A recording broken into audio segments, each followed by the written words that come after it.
The third way of putting out of fire is to remove the heat. और तीसरा तरीका होता है आग बुझाने का कि आप हीट ही मत पहुंचने दो।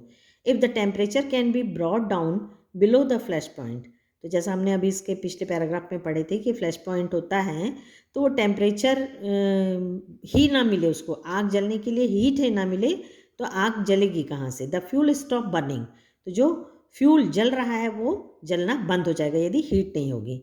You blow on a burning matchstick और a candle to put it out.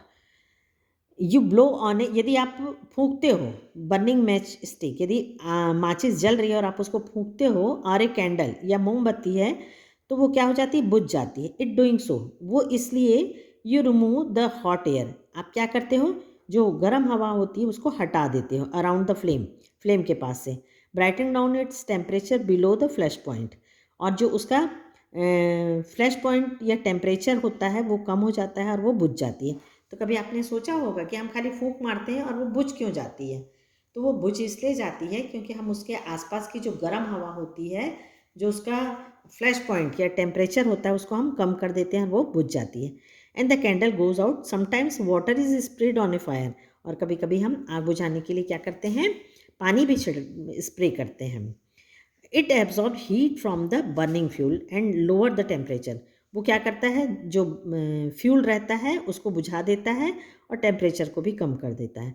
The blanket of water also cuts of the supply of oxygen and fire is extinguish, और जो पानी डालते हैं हम तो वो क्या करता है, ऑक्सीजन की सप्लाई कम कर देता है, बंद कर देता है, कम नहीं बंद कर देता है, और आग बुझ जाती है। Some fires can not be put out with water, लेकिन कुछ आग ऐसी होती हैं जिनको पानी से नहीं बुझाया सकता है।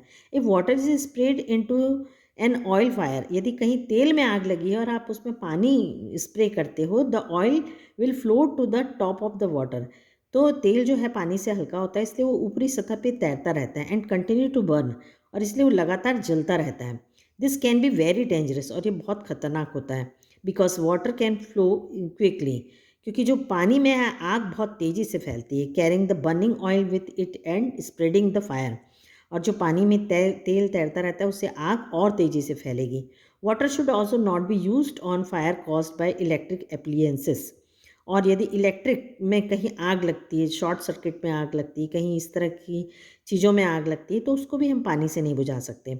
The person spraying water might receive an electric shock and be killed, और यदि किसी ने ऐसा पानी डालकर बुझाने की कोशिश किया तो वो इलेक्ट्रिक शॉक से मर भी सकता है। A carbon dioxide extinguisher is the best thing to fight an electric fire, तो जब कभी भी यदि इलेक्ट्रिक में आग लगती है, शॉर्ट सर्किट या इलेक्ट्रिक एप्लियंसेस में आग लगती है, तो सबसे बेस्ट और जो उसका बुझाने का तरीका होता है वो कार्बन डाइऑक्साइड से बुझाया जाता है। We spend millions of rupees each year in fighting fires, हमारे देश में हर साल कई करोड़ों रुपए आग बुझाने के तरीकों में खर्च किए जाते हैं। And we spend more trying to find new ways of preventing fires from happening and getting out of control, और अलग अलग बहुत सारे तरीके जो आग बुझाने के हैं, कैसे उस पर काबू पाया जा सकता है, कैसे कंट्रोल किया जा सकता है, इसमें भी खर्च होते हैं।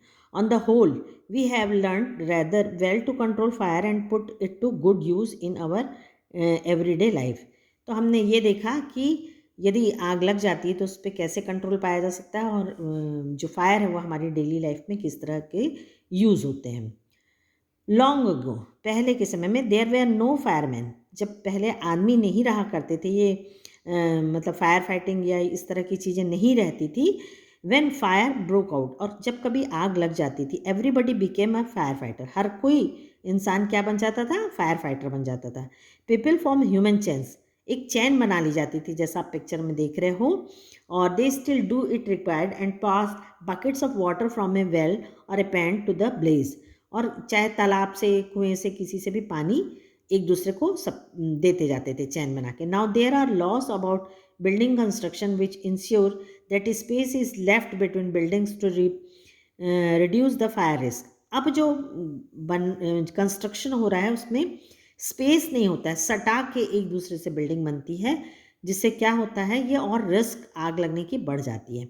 Every new building specially a public place, जितनी भी नई बिल्डिंग बनी है खास तौर पे पब्लिक प्लेस में, must ensure observance of fire prevention norms. तो जिस तरीके के आग न लगने के जितने भी नॉर्म्स मतलब नियम होते हैं उन सबको ध्यान में रखना चाहिए। Bands of fire fighting workers with special equipment known as fire brigade are there to put out fires. Fire fighters are highly train people. तो उनको उनके अलग अलग इक्विपमेंट्स होते हैं और बहुत वो ट्रेंड होते हैं, उनको ट्रेनिंग दी जाती है। दे पोसेस मेनी स्किल्स, उनमें बहुत तरीके होते हैं किस तरीके से आग बुझाई जाए। They cut off electricity supply, knock down dangerous walls. तो कभी ऐसे पूरा आग लग गई, अब उसमें जाके कैसे इलेक्ट्रिसिटी सप्लाई को बंद किया जाए और दीवार को कैसे फांदा जाए, पानी को स्प्रे वाटर कैसे डाला जाए and other materials to bring fire under control, किस तरीके से किया जाए, ये सारी चीज़ों की उनको ट्रेनिंग दी जाती है। They are also trained in first aid, और यदि कोई आग से जल गया है तो उनको ऐसा फर्स्ट एड भी दिया जाता है कि तुरंत उसको किस तरह से उपचार किया जाए। They can help people suffering from burns or from the effects of smoke. आग और धुएं से दम घुटा है किसी का तो उसको कैसे फर्स्ट एड दिया जाए ये भी उनको ट्रेनिंग दी जाती है। The discovery of fire and its uses helped early man to cope up with nature better and gradually adopt a settle mode of life.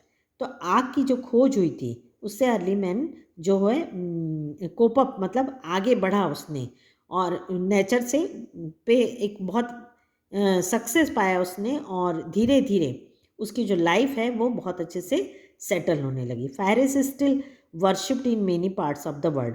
दुनिया के बहुत से भागों में आग को पूजा भी जाता है। Fire is indeed a friend, सच में ये एक प्रकार दोस्त भी है। बट एज वी नो, हम जानते हैं, इट कैन बी डेंजरस। ये कब खतरनाक हो जाती है, दुश्मन बन जाती है, once it gets out of control. जब ये आउट ऑफ कंट्रोल हो जाती है तो ये हमारी बहुत बड़ी एक शत्रु भी बन सकती है। Thank you.